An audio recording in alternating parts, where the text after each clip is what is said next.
adhesion, the Von Willebrand adhesion, platelet release releases what? Thromboxanes and ADP. And then in the aggregation, what comes to play in there? Fibrinogen receptors and little fibrinogen binding the platelets together, and that's the flood. What does aspirin interfere with? It interferes with thromboxane production, primarily. Thromboxane. And so aspirin interferes with platelet plug formation. So that's kind of the way that goes. That's the general spiel on that. So much, that's just another view of that same thing.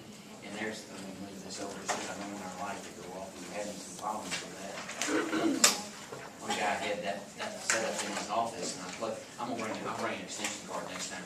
I've got that thing in the A&P lab at the back, that surge strip, you know, the strip that has some cord to it, and I can plug it in. I think we can make it work with that strip. You know what I mean? I think I can make that work, or I'll find an extension cord.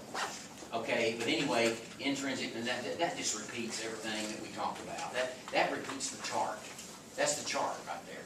Blood comes in contact with damaged vessels, activates 8. Okay, activates number 11.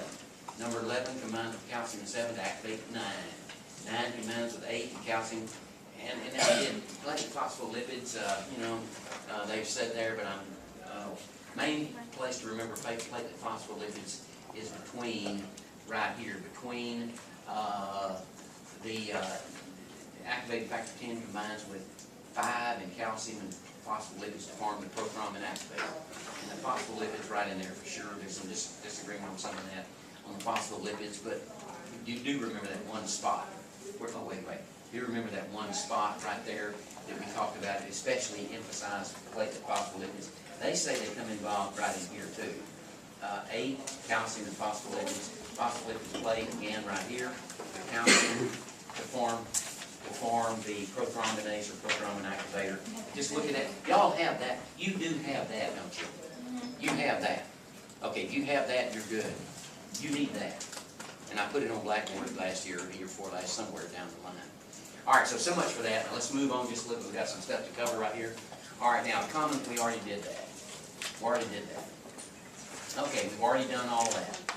I just want to review a little bit other topics. Okay, fibrinolysis, retraction, heightening of the clot, that happens.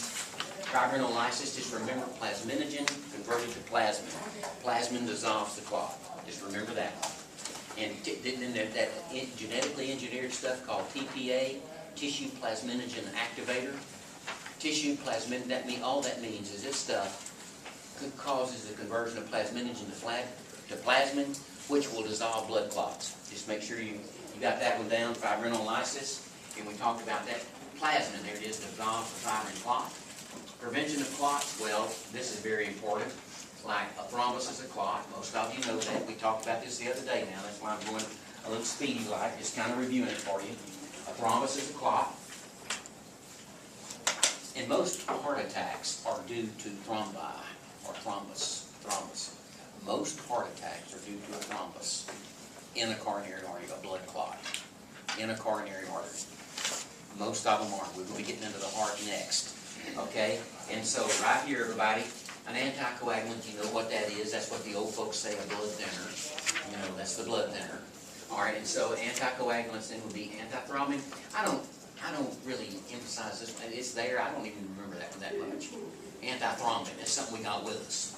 And what it does, it inactivates thrombin. It's an anticoagulant. Now, I don't know how big a role that plays, but I do know this. Heparin. Heparin increases the effectiveness of which, in other words, the main thing about heparin, it inactivates thrombin. That's all you got to remember as far as I'm concerned. It inactivates thrombin. That's all you have to remember. And then that's heparin. And then right here, dicumarol, or Coumadin. That's a good one to remember. That one is used a lot. Now, I don't have anybody in here that works in the hospital in the situation you do, though. But if you ever work, but you don't work around people where Coumadin has been prescribed much, do you?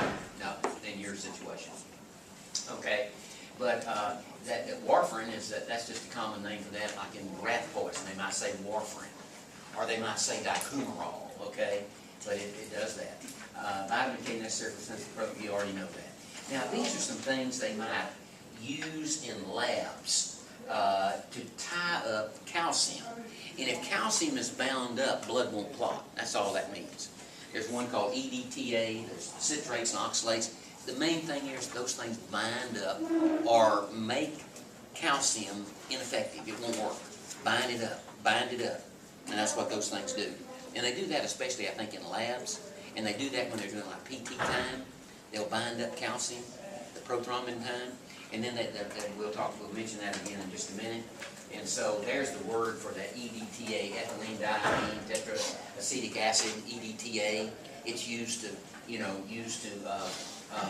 bind up calcium in doing blood tests, and then add things and see how the blood is going to work, how things are going to work. So that is the idea there. Pyridine in the buccal gland gland leaches. We mentioned that the other day. Inactivates thrombin again. Okay, so much for that.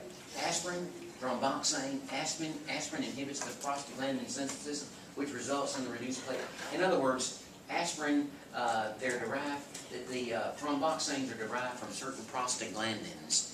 And for me, all you need to say is that aspirin inhibits the formation of thromboxanes.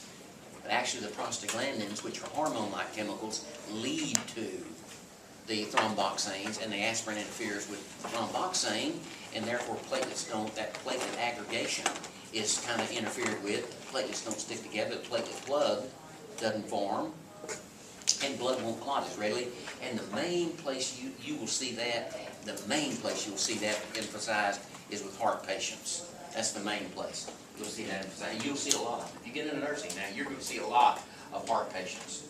You're going to see that, a whole lot of that. All right, so streptokinase, I put that one in there. It's produced by the streptococcal bacteria. And so those of you taking micro, Streptococcus pyogenes, Streptococcus salivarius. This stuff right here was first identified, produced by streptococcal bacteria. Now, streptococcus is a coccus-shaped organism, and they're in chains. That's the strep, the little balls and chains. That's streptococcus. Staphylococcus is like a bunch of grapes. And so the streptococcal, and I have right here, was the first thrombolytic agent used to dissolve coronary artery clots, streptokinase. And now this one right here, though, TPA, tissue plasminogen activator. And I have that. Now I have to check on that. That's still the only FDA approved. I have to check on that one. But to dissolve in blood clots and stroke pain. In other words, tissue plasminogen activator converts plasminogen to plasmin. That's the main issue, main thing there. I think we covered that briefly yesterday or day before yesterday. Genetically engineered version of human tissue plasminogen. Now, tissue plasminogen activator.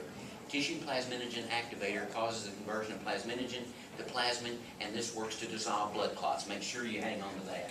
Now, look at that one right there, TPA. I'll probably have it on the test somewhere.